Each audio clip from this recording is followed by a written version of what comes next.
Ok, abonaților mei, nu știu dacă o să vă placă acest episod.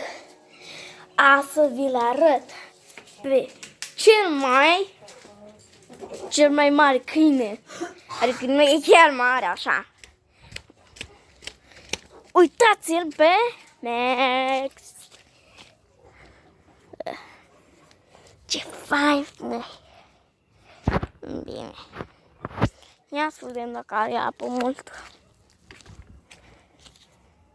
Nope. Haideți să-i mai punem.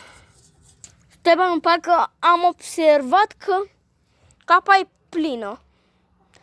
Să-i mai umplu sau nu?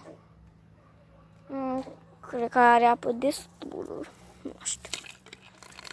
Hai, Max, ce ai? Max? Dar ce ai, mă, frumosule? Dar ce ai, mă, frumosule? Sper că v-a plăcut acest episod.